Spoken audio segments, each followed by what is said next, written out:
So today we will learn different types of attributes of TD. So the first attribute of TD is height and width attribute. Height attribute is used to define the height of that cell, and width is used to define the width of the cell. Height लंबाई and width चौड़ाई. So height, as I am giving here 100, we give height and width in pixels, and this our width will be, let me give it 102.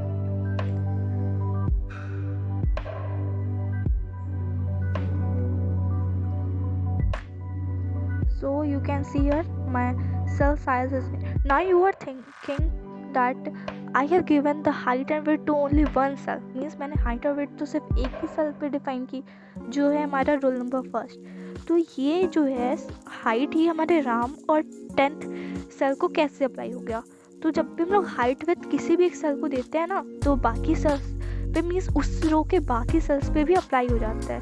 Just like मैंने यहाँ पे 1 पे दिया तो राम और 10 पे ऑटोमेटिकली वो अप्लाई हो गया. अगर अब हम लोग के दिमाग में ये क्वेश्चन आएगा कि अगर हम लोग तीनों सेल पे अलग अलग डिफाइन करें हाइट विड्थ, तो क्या कौन सा हाइट विड्थ फॉलो होगा. So for it let me give height as I am giving here 50, height and width to be same. Let's give it the same, width equals to 52, and for 10th let me give here height to be, let us assume it 150, and width to be 100. So now as you can see here, I have given height and width to it.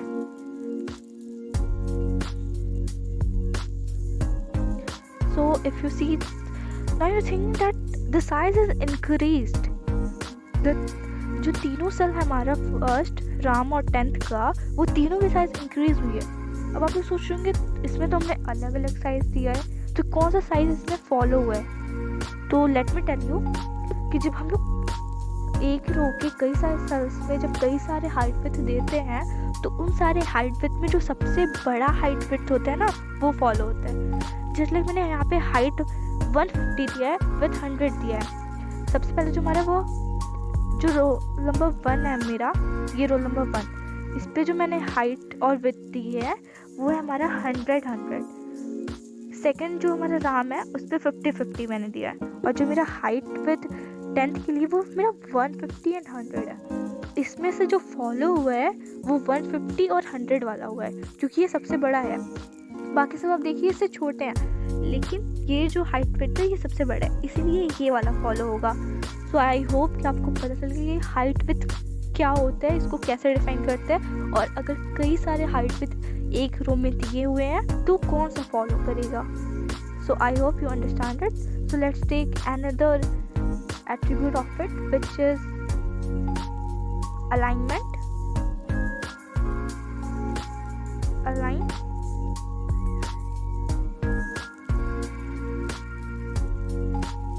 So the first alignment is left.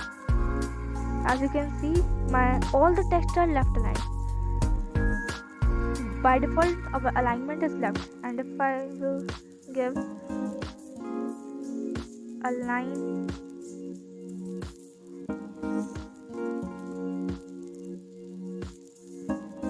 equals to right, then you can see my RAM is now right aligned. देखिए first जो है मेरा वो left से शुरू हो रहा है, लेकिन जो मेरा राम है वो राइट से है. देखिए यहाँ पे RM राम, ये देखिए ये राइट वाले कॉर्नर से सटा हुआ है, और जो ये मेरा फर्स्ट है वो हमारे लेफ्ट कॉर्नर से सटा हुआ है. सो आई थिंक आपको ये पता चल गया कि लेफ्ट अलाइनमेंट राइट अलाइनमेंट होता क्या है. Now the second alignment is center. I have applied center to the 10th.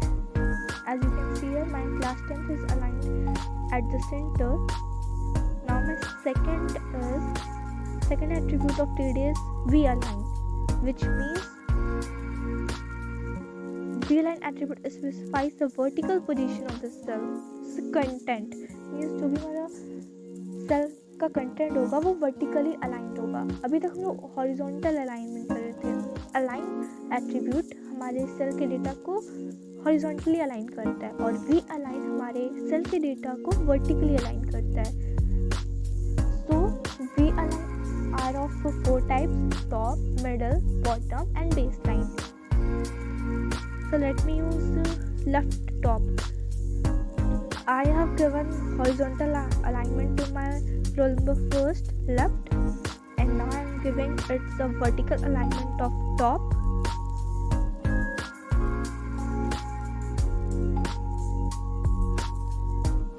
V alignment goes to top. Now you can see it. My roll number first is left top line, means top left aligned. Now I will give her top left, top right. Let me align at top right.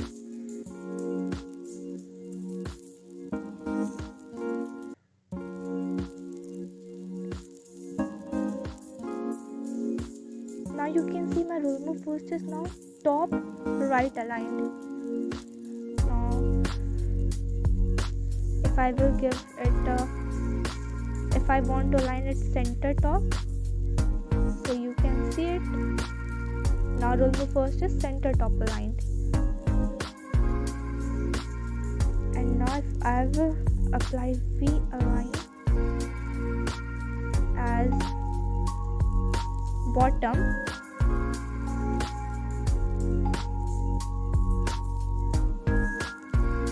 I have used V align bottom and align left to my name Ram. So the output is like this: name Ram. It is left bottom aligned. जो मेरा name है राम, इसको हमने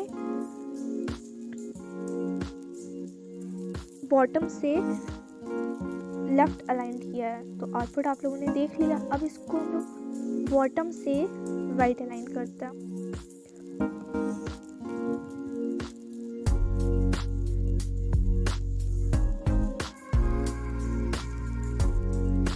You can see the result here. It is now bottom से right aligned हुआ है ये.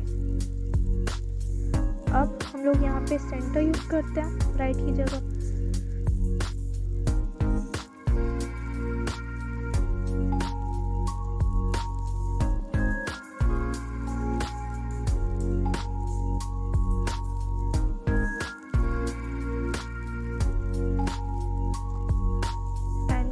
The output here. Now name Ram is bottom center align,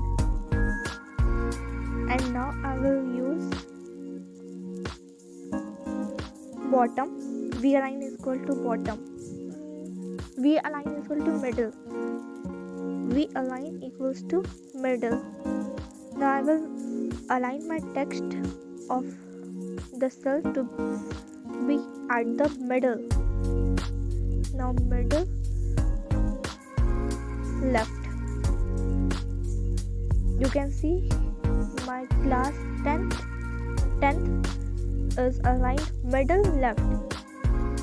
Left से middle line. Left मेरा horizontal पे अलाइन हुआ है और middle मेरा vertically वे में अलाइन हुआ है.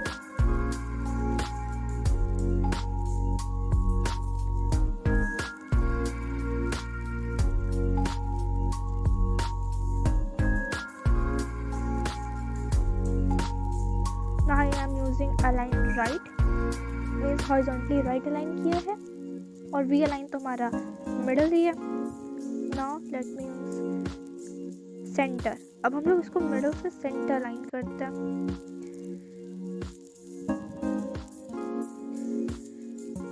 And you can see the result here. Now class 10th. That 10th is aligned at the middle of that cell, middle center. Means horizontal से हमने इसको मिडल अलाइन किया है और हॉरिजॉन्टल से सेंटर अलाइन किया और वर्टिकली हमने इसको मिडल अलाइन किया, विच बोथ में सेंटर ही अलाइन किया हमने इसको. तो हमने जो ये सेल, अगर हम लोग सेल का हाइट विड्थ हटा दें तो आपको उतना इसका रिजल्ट नहीं मिलेगा जितना उसका हाइट विड्थ बढ़ा के हमें रिजल्ट मिला है। तो अगर आपको समझना हो बेहतर तरीके से तो आप लोग अपने कंप्यूटर पे या फ़ोन के एडिटर पे ही आप लोग इस तरीके से इसका यूज़ करके आउटपुट देख सकते हैं। नाउ वी अलाइनमेंट का फोर्थ है बेस लाइन। तो बेस लाइन को समझने के लिए हम लोग एक एग्जांपल लेते हैं। सबसे पहले इसको सिंपल वर्ड्स में समझते हैं। तो सवाल आता है कि आखिर बेस लाइन होता क्या है। तो ये जो आप लोग देख रहे हैं ANCGP, इसके नीचे जो हमने ये लाइन खींची हुई है ब्लैक कलर की, ये जो लाइन है यही बेस लाइन होती है। बेस लाइन एक टाइप की इमेजिनरी लाइन होती है जो बताती है कि उसके ऊपर मीन्स कई जो भी हमारे अल्फ़ाबेट्स होता है वो सेट होता है, मतलब कि बैठता है। जैसे ये GP हो गया, ये सारे उसके ऊपर नहीं आते। बाकी ANC उन सब के नीचे जो एक लाइन होती है इमेजिनरी, वही हमारी बेस लाइन होती है। सो आई होप आप लोग समझ होंगे बेस लाइन होता क्या है। जो बेस लाइन होती है वो एक टाइप की लाइन होती है, इमेजिनरी लाइन, जिसके ऊपर हमारे कैरेक्टर किसी भी फॉन्ट के रेस्ट करता है। कुछ कैरेक्टर जो जैसे कि GP वो उसके उस लाइन के थोड़े नीचे तक आते हैं, जैसे कि हमने आपको यहाँ पे दिखाया था this as you can see ANC उस लाइन के ऊपर, बट जो GP है वो थोड़ा उस लाइन के नीचे भी आया हुआ है। सो आई होप कि आप लोग समझ के होंगे सिंपल वर्ड्स में बेस लाइन होती क्या है। सो अब ये जो सिंपल वर्ड्स में जो नॉर्मली बेस लाइन होती है ना, वही HTML के टेबल में भी बेस लाइन है। जैसे कि आप लोग यहाँ पे देख सकते हैं, जैसा हमारा सबसे पहला वाला लाइन है, सेम वे में हमारे बाकी सारे लाइन के भी कैरेक्टर आए हुए हैं। It sets the content of the baseline, the baseline is same way में हमारे बाकी सारे कंटेंट भी आया हुआ है। सो आई होप आप लोग बेसलाइन समझ गए होंगे ये होता क्या है। ये ज़्यादा आप लोग को डीप में जाने की ज़रूरत नहीं है। अब जो हमारा नेक्स्ट एट्रीब्यूट है TD का, वो है BG colour.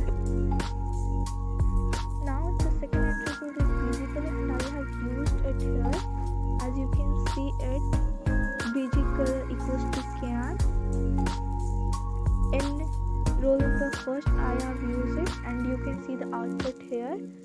Roll number. Now the first data, the one background is cyan color. So I hope you understand how to use BG color of TD. In the same way you can also apply BG color to TR. BG color simply to the whole row. If you use BG color in TD, then only that single cell will be colored. Means अगर आप लोग BG color एक TD में use करते हो तो सिर्फ उस TD के डेटा में सिर्फ TD में ही आपका वो कलर अप्लाई होगा। लेकिन अगर आप लोग BG कलर TR में यूज़ करते हो तो पूरे रो में वो कलर अप्लाई होगा। अब हम आपको ये चीज़ शो करके दिखाता है।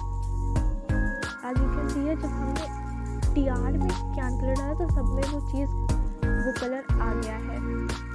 अब यहाँ पे क्वेश्चन आता है कि अगर हमने TR में भी BG कलर यूज़ किया और TD में भी BG कलर यूज़ किया तो कौन सा BG कलर अप्लाई होगा। सो ये देखिए TR BG कलर से तो हमने क्यान यूज़ किया और TD में जो हमारा डेटा है वो फर्स्ट, उसमें हम लोगों ने रेड BG कलर यूज़ किया है। तो यहाँ पे इसका आउटपुट कुछ इस तरीके से होगा कि जो फर्स्ट का बैकग्राउंड होगा वो रेड हो जाएगा और बाकी जो दो सेल है गोपाल और 10th का वो क्यान कलर का। Now let me show you the result of it. आज you can see it here. Roll number के बाद जो यहाँ पे हमने 1 लिखा है उसका बैकग्राउंड रेड हो गया और गोपाल और 10th का बैकग्राउंड हमारा हो गया है क्यान। So I hope you understand that how to use BG color and what happens if you use BG color twice, means first in TR and then second on TD, then what will the output, which color will it follow. So I hope you understand. Now our next attribute of TD is row span. So row span क्या होता है, इसमें हम लोग कई सारे vertically cells को एक साथ merge करते हैं। देखिए हमारा जो अभी ये 1 है ये एक सिंगल सेल का स्पेस लिया हुआ है, लेकिन अगर हम चाहते हैं कि ये एक और सेल यहाँ पे आए इसी के साथ, तो उसके लिए हम लोग यूज़ करेंगे रो स्पैम। तो रो स्पैम यूज़ करने के लिए हम लोग यहाँ पे लिखेंगे TD के बाद रो स्पैन इक्वल्स टू 2। देखिए अभी भी यहाँ पे वो आया नहीं है, इसलिए नहीं आया क्योंकि इसके बाद यहाँ पे कोई और है ही नहीं, तो उस मीन्स कोई और रो हमने क्रिएट ही नहीं किया, तो वो स्पैम करेगा कहाँ से। And for that we will use it here, another row we will create and you can see the output is here. roll number 1, यहाँ पे देखिए ये जो 2 है उसको यहाँ आना चाहिए था, लेकिन वो यहाँ नहीं नेम के कॉलम में आ गया क्योंकि हमने यहाँ पे 2 सेल को मर्ज कर दिया है। रोल नंबर में जो यहाँ का 2 सेल है हमने उसे मर्ज कर दिया। सो आई होप कि आप लोग अब समझ गए होंगे कि रो स्पैन क्या होता है। रो स्पैन बहुत सिंपल है, इसमें बस हम लोग वर्टिकली सेल्स को मर्ज कर देते हैं और कुछ नहीं है रो स्पैन, ठीक है। अब नेक्स्ट टॉपिक, जो नेक्स्ट एट्रीब्यूट है टीडी का वो है कॉल स्पैन। तो कॉल स्पैन जैसे हमारा रो स्पैन वर्टिकली करता है वैसे हमारा कॉल स्पैन जो है वो हमारा हॉरिजॉन्टली सेल को मर्ज करता है। So now let us understand it too. अब जैसे हम लोगों ने यहाँ पे टीडी में ही जहाँ पे हमारा सेकंड डेटा है ये टीडी कॉल, यहाँ पे ये जो हमने सेकंड रो क्रिएट की थी रोल नंबर 2 की, हम लोग यहीं पे ही यूज़ कर रहे हैं कॉल स्पैन इक्वल्स टू 2। अब output you can see it here. देखिए 2 जो है ये हमारा ये पूरा ले लिया, क्लास का 10th यहाँ पे था, यहाँ पे उसके लिए स्पेस होनी चाहिए, लेकिन हमने सेल को मर्ज कर दिया इसी वजह से कि जो हमारा 2 है वो पूरा एक इतना बड़ा हमारा एरिया कवर कर रहा है, ठीक है। I hope you understand what is row span and col span. Row span vertically cell को मर्ज करता है और कॉल स्पैन हॉरिजॉन्टली हमारे सेल्स को मर्ज करता है, ठीक है।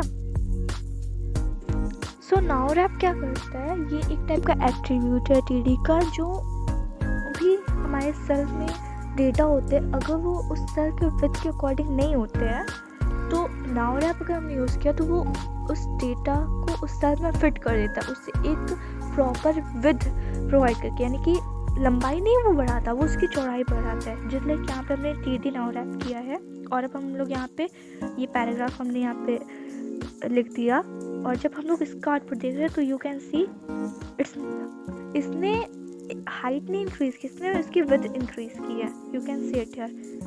देखिए रोल नंबर उसका ये पूरा यहाँ लेफ्ट नेम एंड लास्ट में आया है।